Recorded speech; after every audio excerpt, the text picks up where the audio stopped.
Okay, I think we can start. Well, first of all, thank you all for joining today. Today's sessions we have ABCs of healthy eating with Micaela Manzini. She's a certified nutritionist, and she will talk us through some healthy habits for healthy eating. And this is all part of, as you know, the Wellness April initiative that we have at Beyond, where we have a lot of dynamics and activities to um, promote a healthy lifestyle for all of you guys. So this is the first session of the month for all of you. And well, Nika, when you're ready, you can start. Hi everyone, how are you? I'm here. I think you're seeing me here, and I'm sharing screen in my computer, so I'm in both places. Okay, so I'm here in my phone, so you can. Do you listen to me? Everything's okay? Can you see me? Yeah, Yes. Great. perfect. Well, great. I'll try to. I know we have an hour, but I'll try to be fast and try to explain you everything I want, but I'll try to leave a few minutes at the end for questions or questions and answers, or any doubts you can have. But also after the this explanation, you can send me any email or any text if you have any doubt. Okay, so it's okay for me.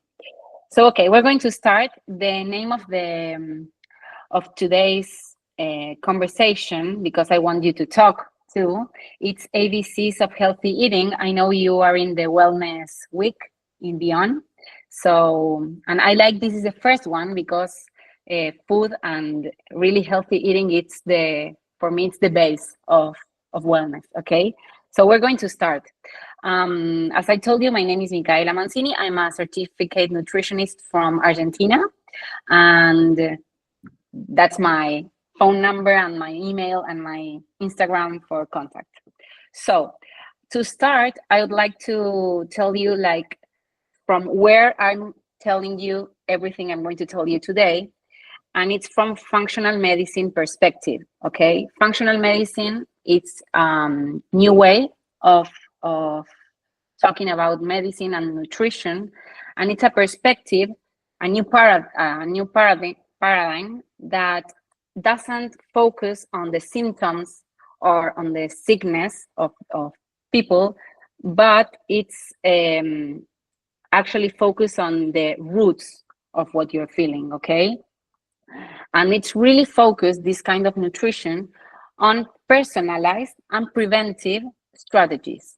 Why I say personalized? Because we are going to talk about a concept that it's called bioindividuality. Okay, the bioindividuality is very important for functional nutrition because it means that what works for you is not going to work for me, even though we are both females, same age, same weight. Okay, we are not the same, and there's nothing that fits for all. We are very used to, in traditional medicine or in traditional nutrition, we are very used to listen that any diet, it's okay for all of us. Like if as we were all the same, the thing is we are not. Okay, so diets, supplements, and all kind of treatments should be really personalized because we are all different and we have different biology. Okay, so this is the first concept I want to introduce you, that it's the bioindividuality. Okay, so I'm not going to tell you anything for each one of you. I should see you like in my job, in my clinic, but I'm going to try to give you like general information. Also, there's a concept very important that it's about prevention. Okay, so in functional nutrition, we doesn't wait for the symptoms, sickness to appear.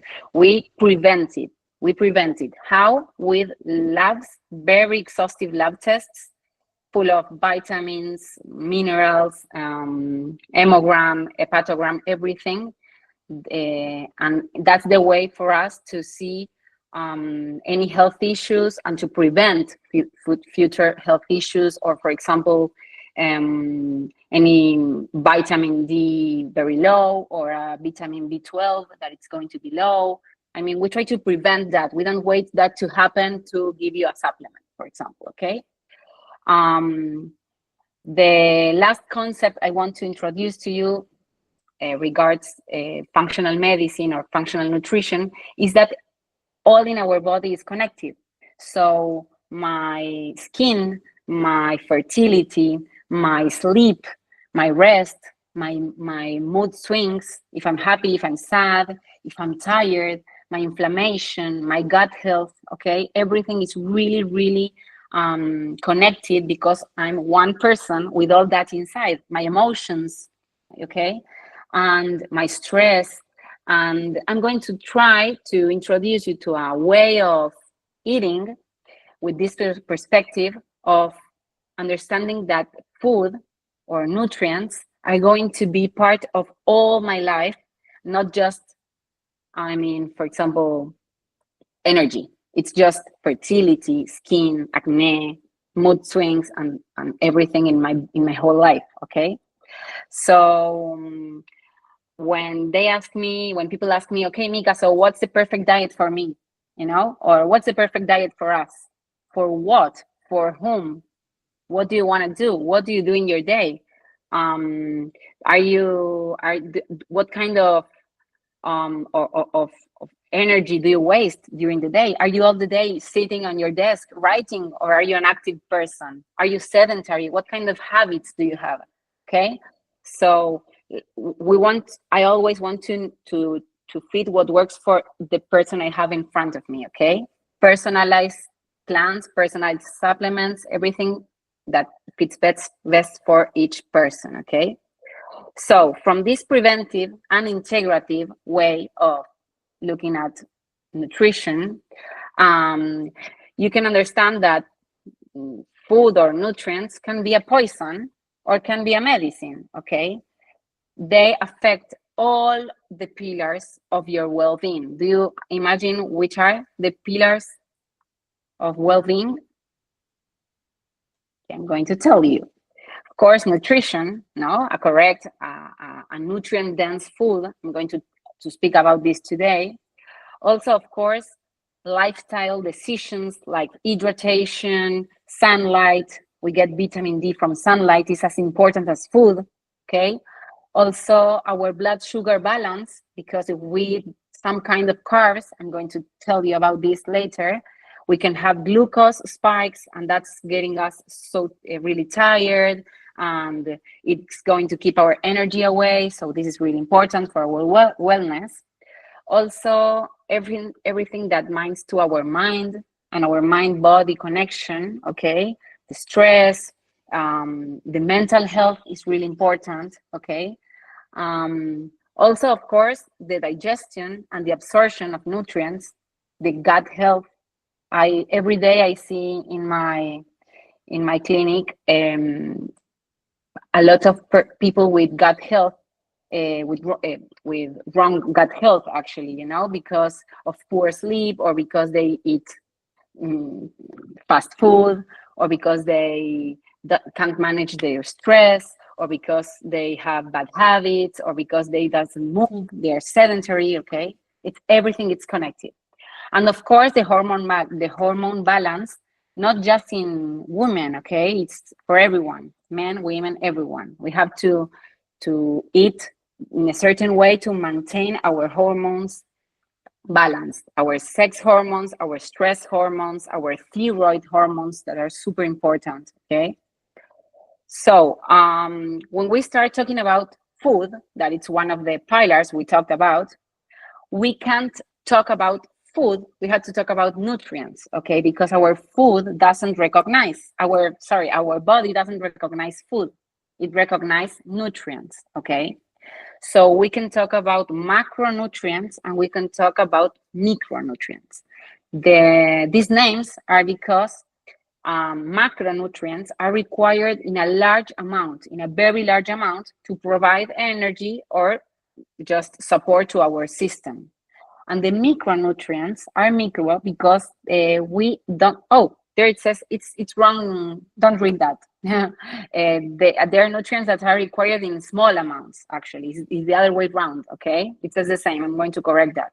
So the macro and the micronutrients, the names are because of how much my body requires. Okay, so we have 3 macronutrients and a lot of micronutrients. The macronutrients or the macros are the carbs, the proteins, and the fats. This is really ABC. This is basic nutrition. This is where everything starts, okay? We can't talk about food. We have to talk about macronutrients, okay? So I'm going to try to explain you the most important things about each one of them, also about some micronutrients. Micronutrients are vitamins and minerals, but that's for later. So I'm going to explain you the functions of these micronutrients, where to find them, how to combine them, okay? And everything with this functional medicine perspective, okay? That it's nothing to do with the traditional perspective of medicine, okay? The traditional paradigm. Okay, so we're going to start with carbs, okay? The carbs are little chains of glucose all together. I like to say that because it's very visual. There are lots of glucose that can be together and they form these big chains that are called carbs, okay? So when you digest carbs, what's last, it's a little glucose. That's the smallest part of a change of carbs, okay? When we talk about proteins, they're changes of amino acids, okay? And the smaller you can get a protein, it's an amino acid.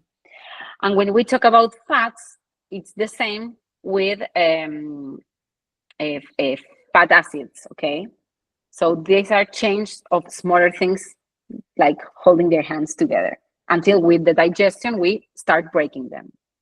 So when we talk about carbs, the first thing you need to know is that this nutrient, this macronutrient, provides quick energy to our body, okay? It's like our primary source. We don't have to take it away from our meals, our breakfast, our lunch, our dinner. There has to be carbs, but which one of them?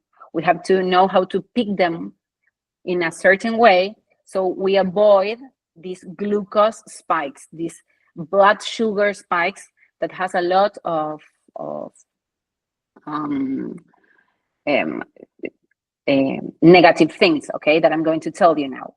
So the most important function in our body of carbs, it's the energy function. You need to know that one, okay?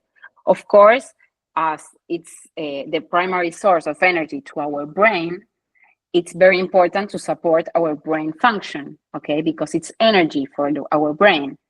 And it's also energy for our muscles, okay? That's where it first goes, muscles and brains when you have a carb, okay? Where are carbs in our food? Well, of course, in vegetables, in fruits. They're the kind of carb, it's fiber, not starch, okay? It's fiber.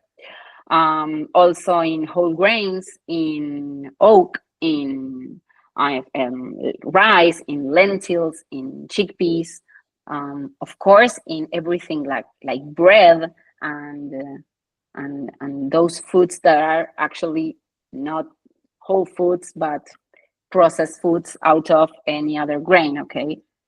But it's important to know that not all carbs are the same, okay? Because we are used to hear like, no, and carbs are, well, there are lots of things saying, people says about carbs, but we should know that information is power. So I'm going to tell you information about carbs so you can pick them and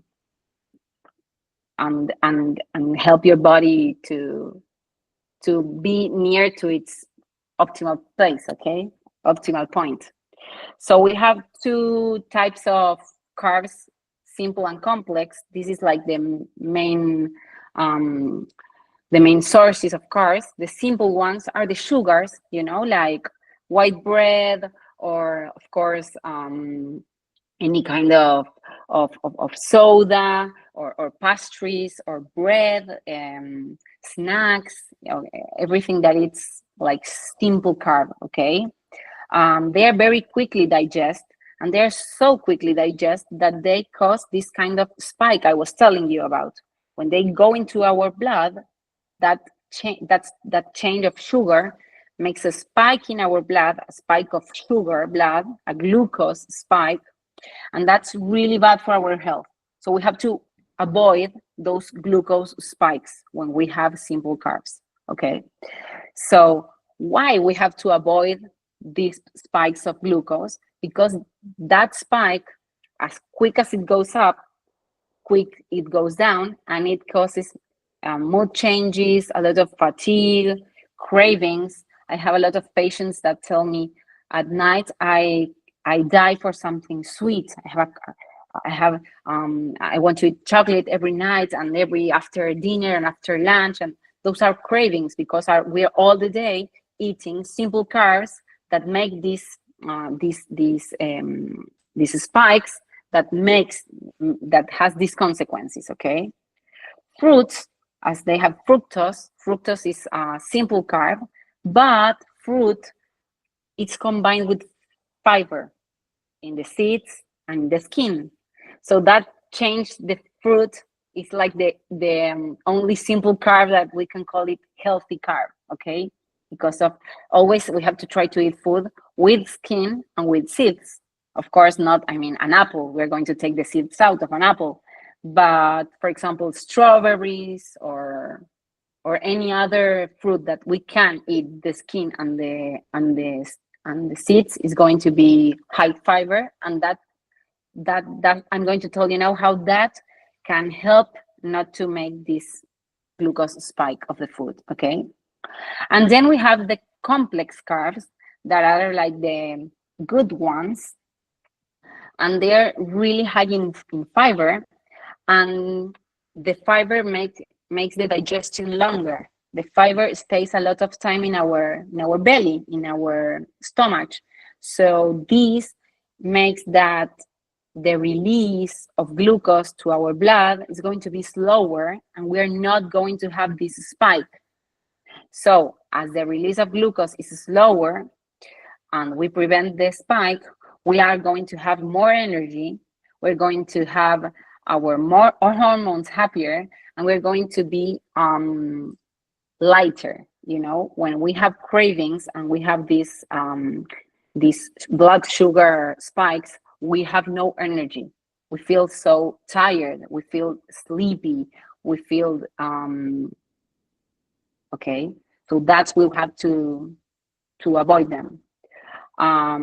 Where are complex carbs? Because I told you simple carbs are sugars, white bread, pastries. So where are the complex ones? Well, the complex ones are all the vegetables, the root vegetables, like the ones that are under the grass, like potatoes, carrots, sweet potatoes. Those ones are complex carbs. Also the whole grains, like I told you, oats, quinoa, wild rice or rice, and also all the black beans, the lentils, the chickpeas, that they also have protein. We're going to see those are source of plant protein, okay? One food, for example, we're going to choose milk. Milk has, wait, I didn't read that. Oh, then I'm going to read everything you wrote, okay? You write. Complex carbs are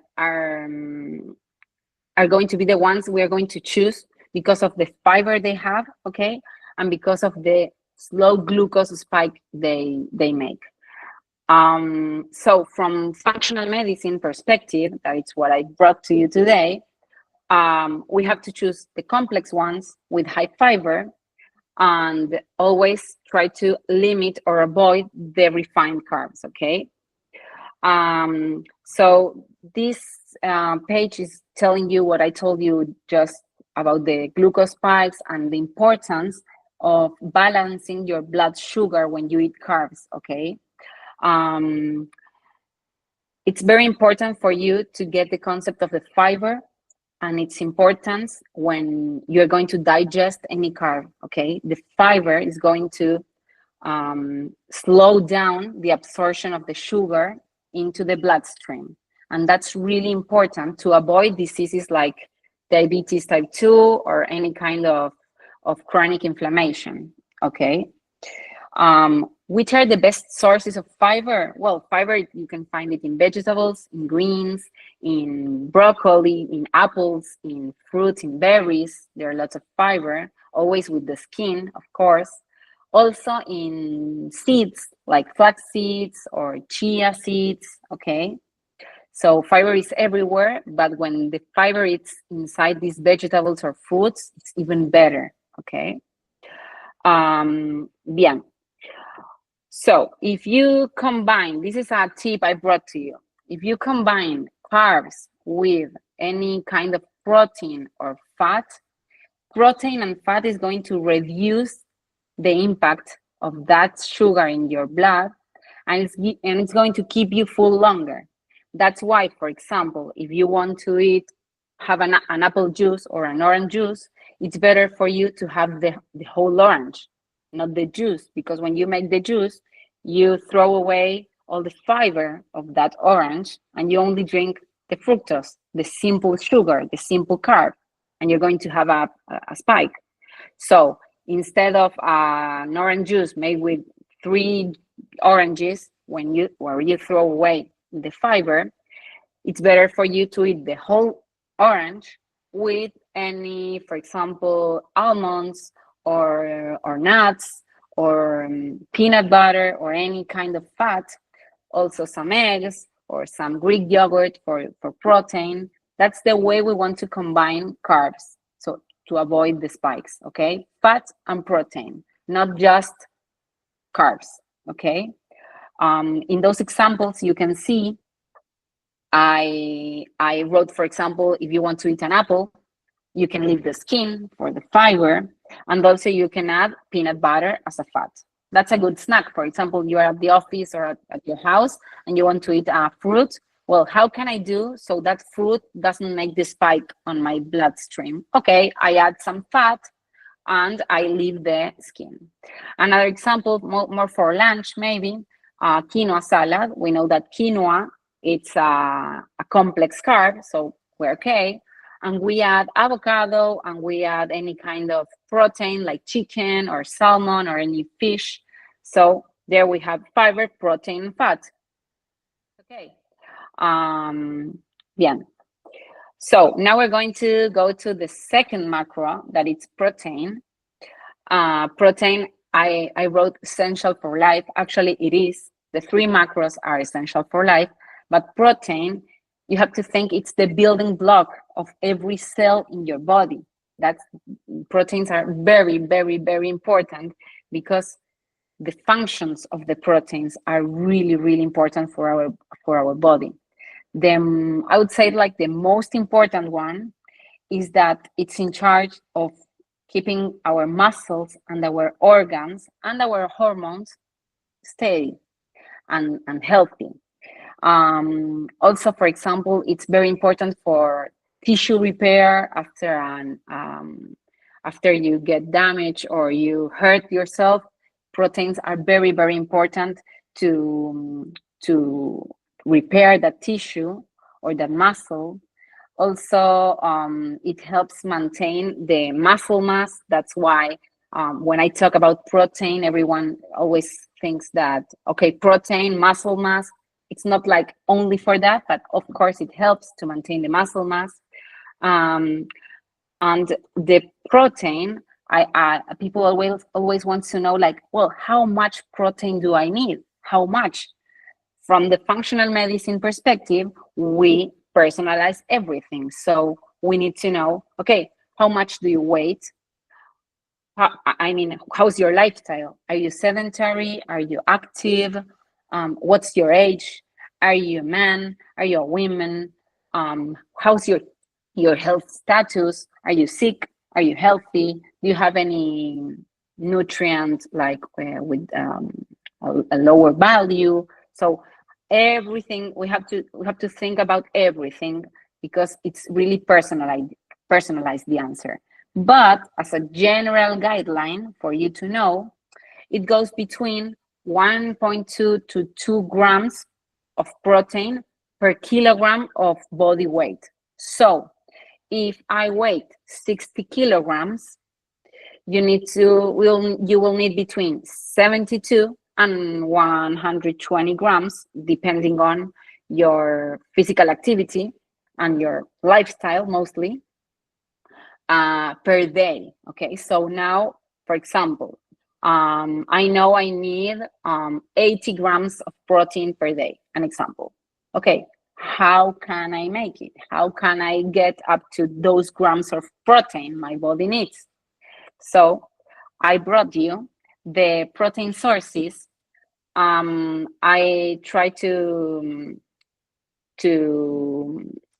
calculate them per 100 grams of the food already cooked. That it's not the same of for example, it's not the same 100 grams of chicken when you buy it from the supermarket than when you already cook it.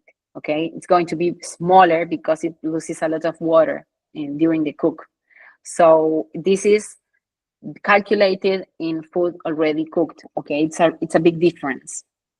So when we talk about protein sources, you can talk about protein sources animal-based or plant-based. Okay, the difference, the main difference is that plant-based protein, it's a little bit not harder, but yeah, harder to make a complete protein. What's a complete protein?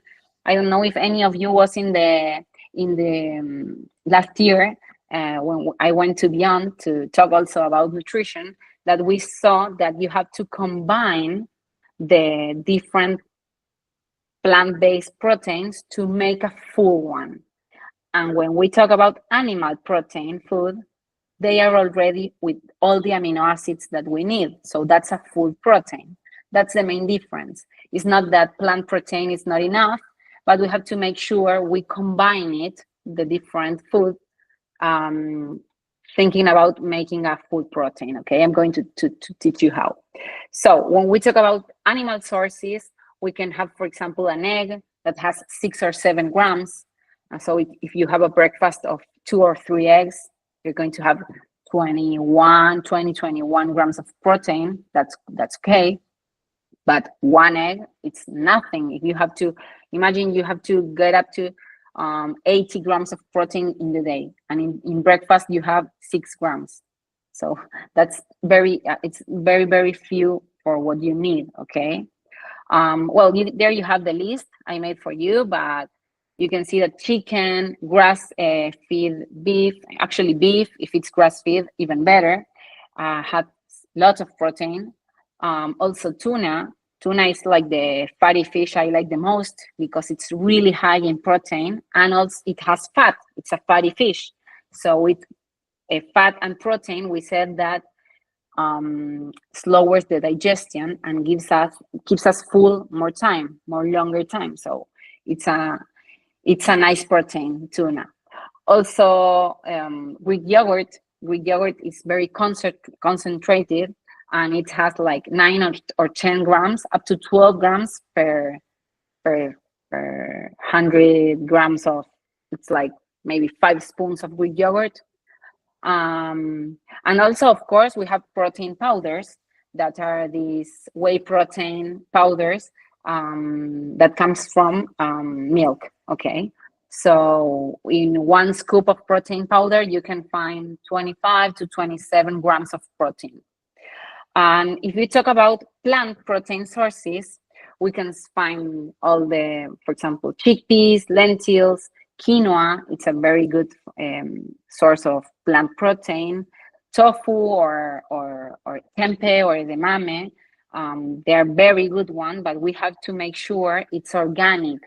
Tofu, tempeh, edamame, okay? Everything that comes from soy has to be organic because soy is very contaminated, okay? And of course, we have plant-based protein powders. They are made out of not of milk, but rice protein or pea protein, okay? I used to recommend both of them. Depends always on the patient, because I have, for example, patients that are lactose intolerant or that has SIBO. That SIBO means when you have more bacteria on your gut. And in those patients, we always prefer the plant protein, okay? At least with powders. Okay, so we got to fats, the last macronutrient. Fats are very, very important. They're also an energy source, but not the first one, like carbs. But they're really important because they are very involved in the absorption of fat-soluble vitamins, see? Vitamin A, vitamin D, vitamin E, and vitamin K are these vitamins that are only fat soluble. That means that if we have, for example, a supplement of vitamin D or vitamin A, and we are not eating fat in our meals, that vitamin is not going to be absorbed, okay? Also, fats are really important for our brain and our cardiovascular health support. The traditional medicine or traditional nutrition has demonized fats along the years, but from we are really focused on the good sources of fats, that we're going to see them now, and we are really convinced by science that fats are necessary in all of our meals, in all of them. Any meal we make, there has to be fat, okay? And fat also, as I told you before, stays a lot of time in our stomach and make us full, more time full, okay? It will get fully a longer time. So where can we find fats? Actually, the source I like the most is olive oil or avocado, because those are the best fats. They're monounsaturated. I'm going to tell you now about that. But olive oil, coconut oil, oils, actually, any kind of fatty fish, as tuna, all the seeds, the nuts like almonds, like walnuts, okay? Also in butter, in ghee, it's like butter without lactose and without casein. So it's just the butter without the protein and without the carb. It's just the fat of the butter. That's ghee, okay? So when we have to talk about the kinds of fat, we have three big groups. This is really important. We have the unsaturated fats, the saturated fats, and the trans fats, okay? We have to avoid trans fats. So if we are going to talk about unsaturated fats, they are the ones that are liquid at room temperature. For example, olive oil. For example, peanut oil, okay? The monounsaturated fats are very rich in a kind of acid called omega-9, okay? And this is the best kind of fat we can have because it reduces LDL, that is the bad cholesterol. And it's really important to lower that kind of cholesterol. And it's also very anti-inflammatory, okay? So any olive oil or avocado, it's going to be source of monounsaturated fats, the ones that we have to prefer, okay? Also, we have the polyunsaturated fats, that they are good too. We have omega-3 and omega-6 kind of fats. Omega-3 is really important for our health and for our wellness. And we, at least in Argentina, we're very low in omega-3. They are good supplements anyway, but the food source, it's fatty fish. That's the best source of omega-3. Fatty fish, it's like trout, it's tuna, as I mentioned before, it's salmon, okay? Tuna can be either fresh or in the can, okay? Tuna, it's a really good source of omega-3. Also, we can find omega-3 in some chia seeds or some seaweed, but it's not like the best kind of omega-3. The best omega-3 comes from fatty fish, okay? And also we have omega-6 that it's needed in small amounts, because if we eat omega-6 in a big amount, it's really inflammatory, okay? It's like sunflower oil or corn oil, these kind of oils where we make French fries, or where fast food is fried, you know. We are very used to eat a lot of omega-6 and very small quantities of omega-9 and omega-3 that are the most that we should eat in the every day. And what I see in my patients is that everyone eats omega-6 inflammatory oils, okay? So we have to change this. Actually, I'm going to tell you now how to pick these kind of oils, okay, when you are at the supermarket, for example. I told you about the unsaturated fats, and now we're going to talk about the saturated and the trans ones. So the saturated are solid at room temperature. This is the butter and every kind of full fat dairy or fatty meats, you know, like asado or any kind of meat with fat inside. Also the coconut oil, it's a saturated kind of fat. Of course, that when it comes from processed meats or this kind of excessive intake in, for example, I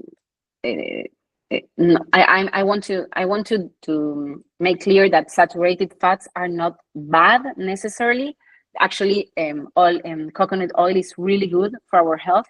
But when you have an excessive intake and it comes from processed meats, it can be really inflammatory, okay? And it can be negative for our cardiovascular health, for our cholesterol and our heart, okay? And the fat trans are the ones that we have to really avoid at any kind of fat trans. They doesn't exist actually in food, but they are artificially made and they're inside our fast food or our snacks, or in Argentina, they are prohibited. I don't know in other countries, but trans fat is really, really inflammative, and it's inflammatory, and it makes insulin resistance. It makes any kind of systemic inflammation. When we say something is systemic, it's the whole body, okay? And they're very linked to cardiovascular disease. So it's really important to avoid these kind of fats. So from functional medicine perspective, what you have to take is that we prioritize always the anti-inflammatory fats that are like olive oil, avocado, nuts, seeds, and avoid trans fats and refined oils like, for example, the sunflower oil or the corn oil, okay? We have already talked about macronutrients, and we're going to talk a little bit about micronutrients that are the ones I told you we need in small amounts. The micronutrients are the vitamins and the minerals.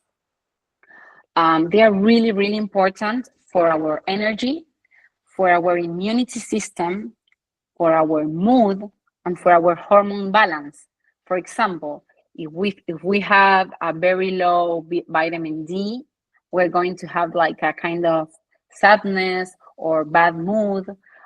If we have a low, for example, vitamin B12, we're not going to be able to have or synthesize muscle mass. Okay, so vitamins and minerals are really, really important for our health and for our wellness, actually. From functional medicine, what we do, it's a very extended lab where we can see all the vitamins and minerals in your blood, so we can supplement in case it's necessary or prevent any kind of disease or deficiency of any of them, okay? So functional medicine and nutrition, it's very linked to supplements, okay? Only if it's necessary, but we really work with food and supplements. So I picked, as we don't have much time, I picked up 3 micronutrients. One is the iron. It's really, really important. I really see every day a lot of patients with deficiency of iron. So I think it's really important. And I also pick vitamin B12 and vitamin D. Okay. Of course, in another day we can talk about any others. There are so many, and I had to pick three. So when we talk about iron it's really, really important because it's the most cause of anemia. When you have anemia, it's because there are many types of anemia, but the one I see the most is the one because of deficiency of iron. Okay. Iron, it's in charge of energy. That's why when we have anemia, because of deficiency of iron, we are really tired and we have fatigue and we don't want to go anywhere and we can't wake up. So these are the symptoms, the signs of deficiency. We also have like pale skin in our hands, in our face, hair loss. Okay, so it's really important to measure iron in blood. Okay. Iron is really important because it's inside the hemoglobin, inside our blood cells, and it carries oxygen from one place to another inside the blood. So imagine how important iron is. Okay. So where to find iron? Iron, it's really inside food. It's anywhere else than food or supplements. And the best source of iron is red meat, definitely red meat, and liver. Actually, when I have a patient with anemia and likes liver, I send them to eat liver every day. Liver is full of iron, is where iron is going. Actually, in humans, iron, when we have too much, it goes to our liver. It's located. So imagine when you eat liver, you eat iron, okay? Um, so this kind of meat iron, it's very, very well absorbed, okay? Not as much, I mean, the iron from plant-based, like the iron in lentils or the iron in pumpkin seeds or in another plant-based sources is not as well as absorbed as the iron from meat, okay? And that's truth. So I like working with plant-based plants and everything, but the iron is really well absorbed when it comes from meat or from supplements. Okay. So when we talk about supplements of iron, we usually recommend the we call bisglycinate of iron. That it's the kind of iron that you can absorb. So don't buy any iron in any pharmacy or anywhere because it has to be a specific one. And it has to always be combined with vitamin C. Vitamin C, it's a vitamin that helps the iron to get inside our blood, okay? It helps the absorption. So, for example, if you want to improve your absorption of iron and you're having a meat or beef or a liver, and you have also tomatoes that are full of vitamin C, that's a good combination because vitamin C is going to help the absorption of the iron. Also, if you drink a lemonade or our water with lemon juice, or if you use lemon as a dressing of your salad, vitamin C is going to really help the absorption of iron, okay? Always, before supplementing, you have to check the ferritin levels. The ferritin is the iron inside our liver, like the deposit of the iron. We have always to check that first before any kind of supplements, okay? It's toxic. It can be toxic if you supplement and you didn't mean it, okay? Now we're going to talk a little bit about vitamin B12 and vitamin D. Vitamin B12, it's really important because it's related to everything in our nervous system, okay? And in our brain health. It's really, really important because it's involved in the production of DNA. Also, it's really involved in everything that the energy places of the cell. If we don't have vitamin B12, we're not going to get as energy as we need. So the sign of deficiency, it's like the iron one, the fatigue and the mood issues. And it's also, I realize when a patient has deficit of vitamin B12 because they have like memory. Okay. It's really, really common in vegan or vegetarians because cows and pigs and chickens are supplemented with vitamin B12. And if vegans or vegetarians doesn't eat that kind of meat, they have to get an extra supplement. Okay. So deficiency, it's really, really common in vegan and vegetarian patients. So as I told you, the food sources are animal products, eggs, meat, fish, and there are some plant-based milk like almond milk or coconut milk that are fortified with vitamin B12. Okay. Um, Always, if you're going to buy a supplement of vitamin B12, you have to make sure it is methylcobalamin. Cobalamin. That's the chemical, the one that is correct, because there's cyanocobalamin, and that's not good. That's not going to get to your blood, and it's not going to absorb. So you have to buy methylcobalamin always. Also, there's a sublingual one or an injection one for better absorption, but of course that's with your nutritionist or your doctor. Okay. Usually when people has any kind of deficiency of vitamin B12, it also comes with deficiency of vitamin B6 and B9. B9 is the one we call um, ácido fólico. It's like folic acid, I think. So the B complex, B12, B9, B6 always goes down like all together. So make sure you check all of them in a lab, okay? And as the last micronutrient I want to bring today is the vitamin D. It's really, really important for me, the most important of all, because it's the key of the immune system. If you have low vitamin D, you're going to feel sick, you're going to get a flu, you're going to get any kind of disease because your immune system is going to be very, very low, okay? Vitamin D, it's very connected to calcium, and calcium goes inside our bones. So vitamin D is really linked to bone health, okay? And of course, of mood and hormone regulation. Vitamin D comes from the sun. That's the main source, the sun. Here we're not talking about food sources because the main source of this vitamin is the sun, the sunlight, okay?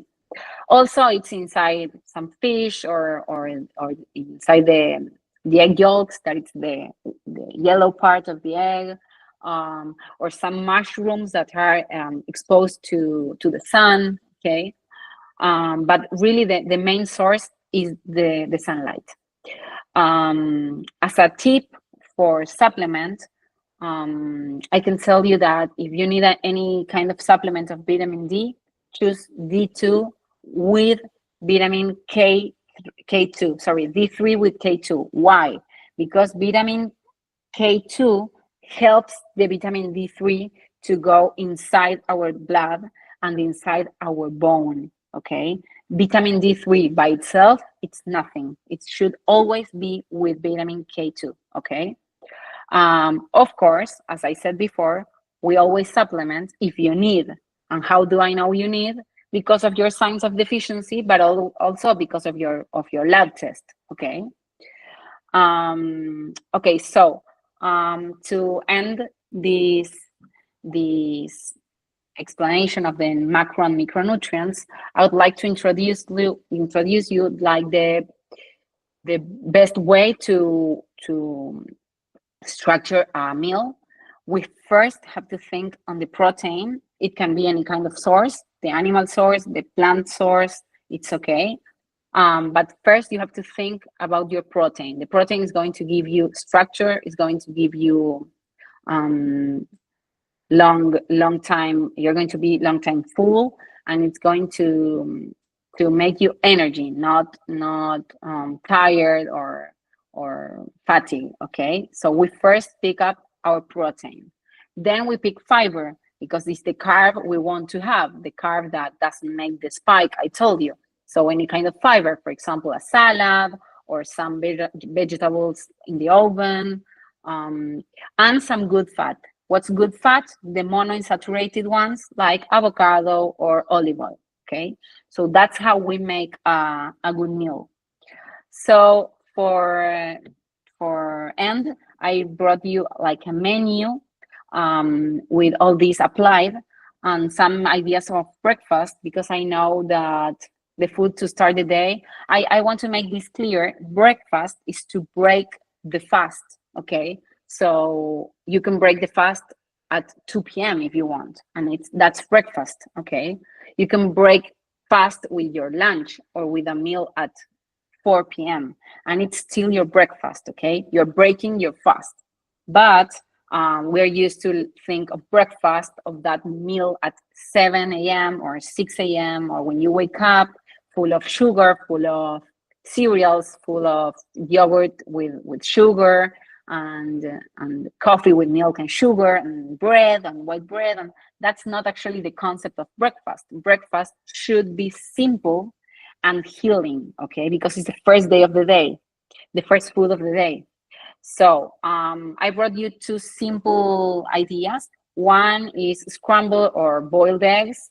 There we have fat and we have protein with spinach or with mushrooms or with tomato or with the fiber you want, and some slices of avocado with salt and lemon. The lemon is going to help me absorb the iron of the eggs, okay? So there we have everything. We have protein, we have good fat, we have fiber, we have iron, we have vitamin B12, and we have vitamin D in the eggs. Another idea is, for example, if you want to have something more fresh, like a Greek yogurt, I always recommend Greek yogurt and not any other yogurt because the Greek one it has the protein very concentrated. It's higher in protein and very low in bad fat, with any kind of blueberries or strawberries or any food you want as fiber.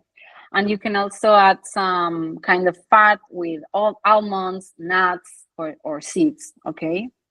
So that's two ideas I brought you today of breakfast, full and correct breakfast with no sugar spike, okay? It's very important for you to take today home the idea that if you start the day with glucose spikes on your breakfast, you're going to be tired the whole day and you're not going to feel good during the whole day, and you're going to have cravings during the day, like I'm hungry, okay, I eat something, I'm hungry again, and anything is going to give you really the sensation that you are full, okay? So it's really important to start the day with protein, fat, and fiber.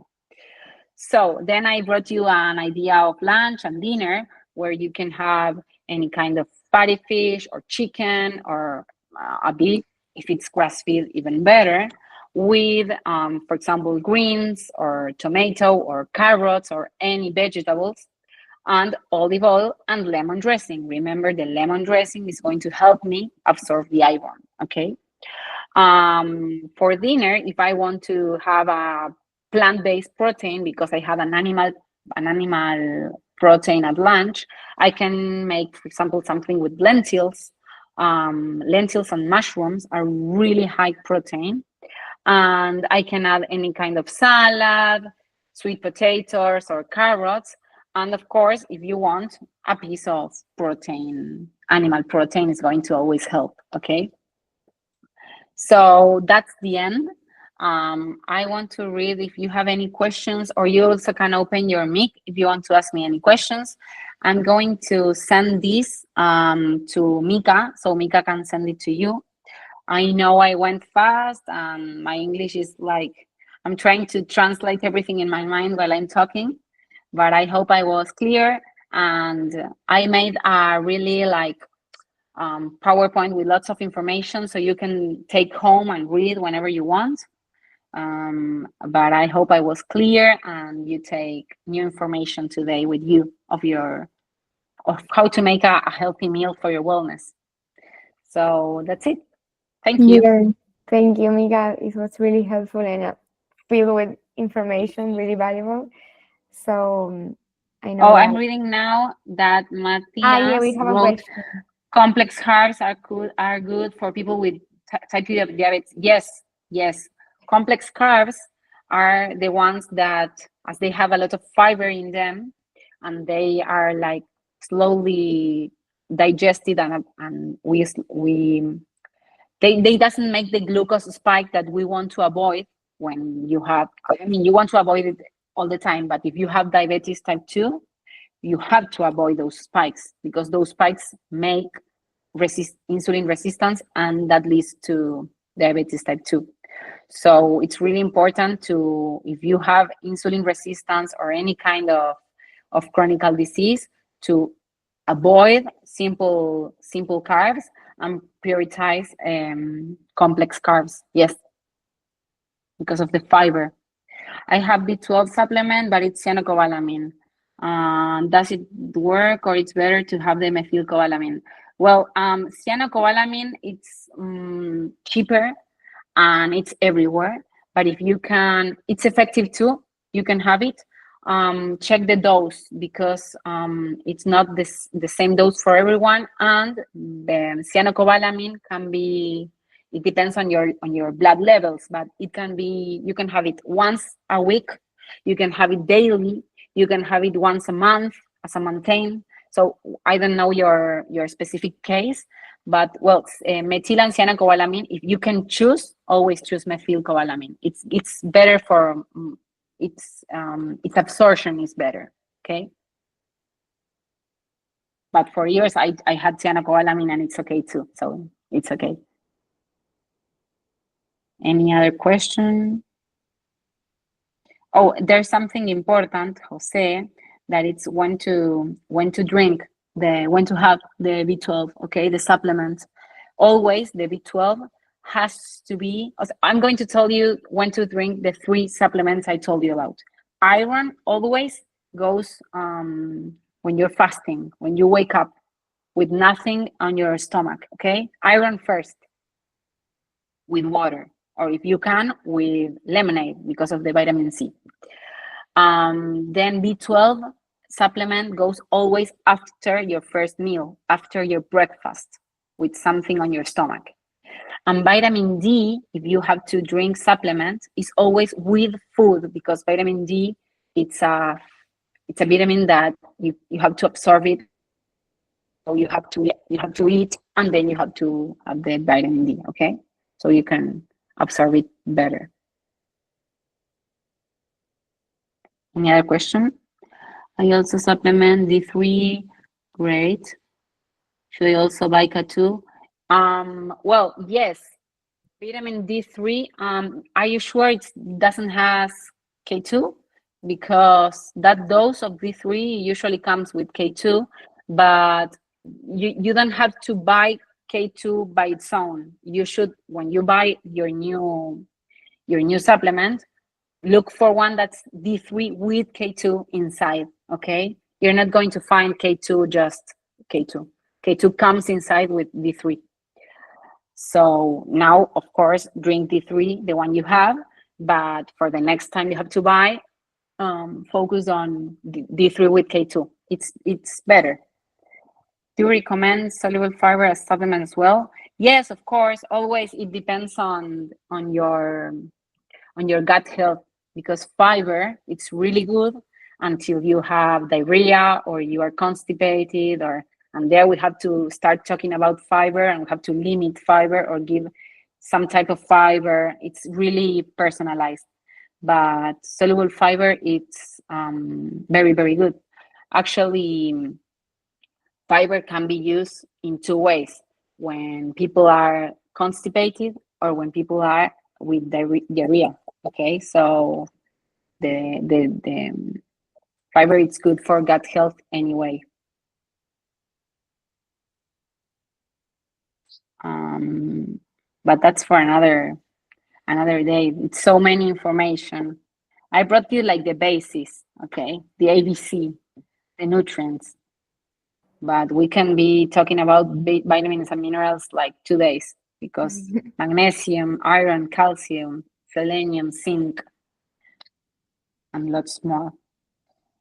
I'm going to send you the PowerPoint. Yes, perfect. Okay. Well, Okay. I don't know if bye. there is Thank more you. questions, but yeah, thank you, Mika. It was really It nice was to a have you pleasure. again. Thank you for coming, and thank you all for joining. And we will also share the recording and the PowerPoint, as Mika said. So thank you all. Oh, thank you. Thank you all. Bye bye. Bye bye. Thanks. Bye.